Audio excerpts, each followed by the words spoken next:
Hello and welcome back to another lecture in which we're going to talk about dividends payable. So we're continuing with the stockholders equity section. So let's take a look at an exercise and see how we will deal with dividends that have to be paid to different types of shareholders. So in this exercise we have on Jan 1st, Graves Corporation has 60,000 shares of no par common stock issued and outstanding. The stock has a stated value of $4 per share. During the year, the following transactions have occurred. So what they have over here is they have shares that were already outstanding. They have 60,000. So I'm going to write that down over here. I'm going to keep account of the number of shares I have outstanding. So to start with, I have 60,000 shares outstanding. Then on April 1st, I have a stock transaction. This is dealing with stockholders' equity.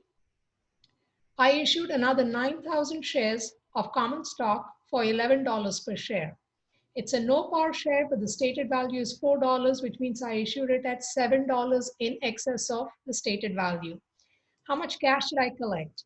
I collected 9,000 times 11, which is a total of $99,000 in cash.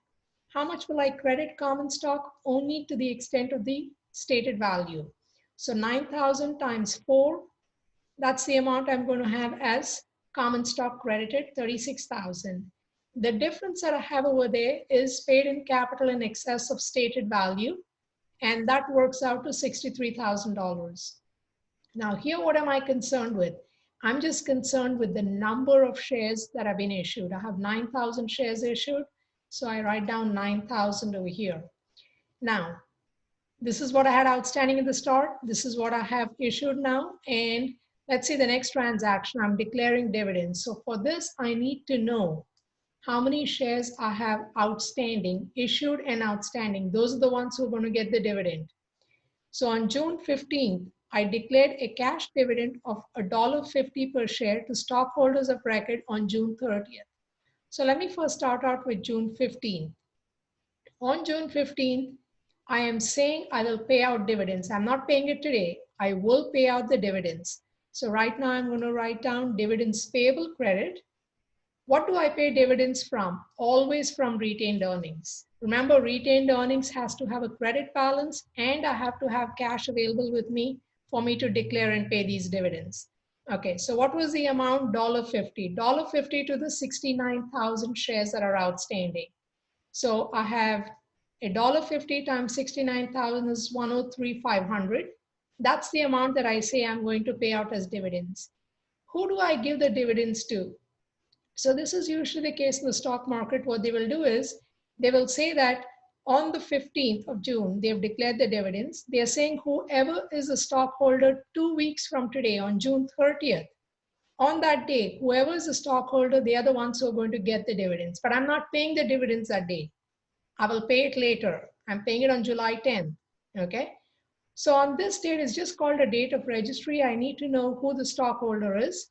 There is no journal entry. No account is affected as of this particular date. Okay. So there's no journal entry. I didn't have to do anything, but I'm just noting that this June 30th is a date of record. There's no journal entry. I do have a journal entry on July 10th. And what's a journal entry? This amount that was payable, I now am paying it off. So dividends payable debit and cash credit, and the amount is 103,500. So that amount was paid to the people who were stockholders on this particular date, on June 30th. So if someone was a stockholder on June 30th and July 1st they sold the shares, the owner on July 1st doesn't get the dividends. The owner on June 30th gets the dividends. That's why they give you a little time. When their dividends are announced, they will tell you that dividends are going to be paid. And if you want to, you have to be the stockholder on this day. Okay, let's continue with the exercise. On December 1st, I issued another 4,000 shares of common stock, now at $12 per share. So this is a simple cash transaction. I will debit cash. The amount of money I have received today is 4,000 times 12, and that's 48,000, I'm sorry.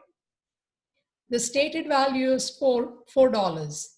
So the common stock will be credited at 4,000 times 4. That's going to give me 16,000. The balance is paid in capital in excess of stated value, and that amount is $32,000. So $12 per share is what it's sold at.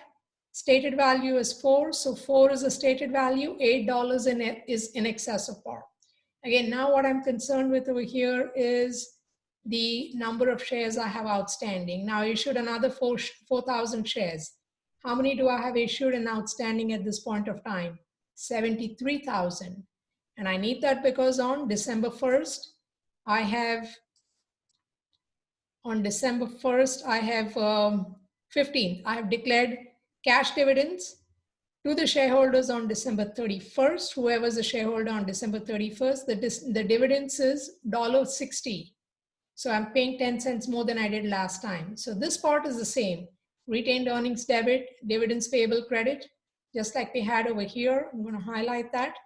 That part is the same. Okay, what's different? Here we said it was $1.50 to the 69,000 shareholders. Now I'm going to pay $1.60 to the 73,000 shareholders. So the amount is a little higher. It's $116,800. On December 31st, what's my journal entry? I'm going to pay the dividends to people who are shareholders on December 31st. Again, this is just a date of record. I will have no journal entry on this particular date.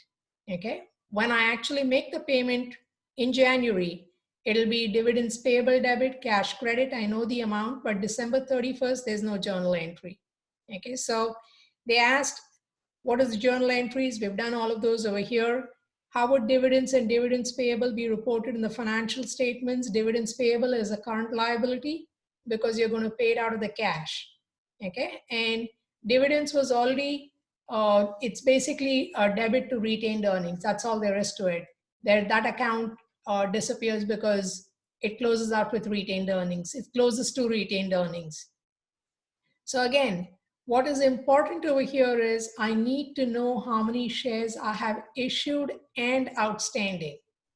If you recall from the previous exercise, I do not give the dividends to all the shares that are issued. If some of them are back in my treasury, those shares don't get dividends. So it has to be issued and outstanding. It's those outstanding shares that actually get the dividends. So in the next exercise, we will see if there are two types of stock, common stock and preferred stock, how the dividend will be distributed between those two groups of shareholders. So that's going to be our next exercise.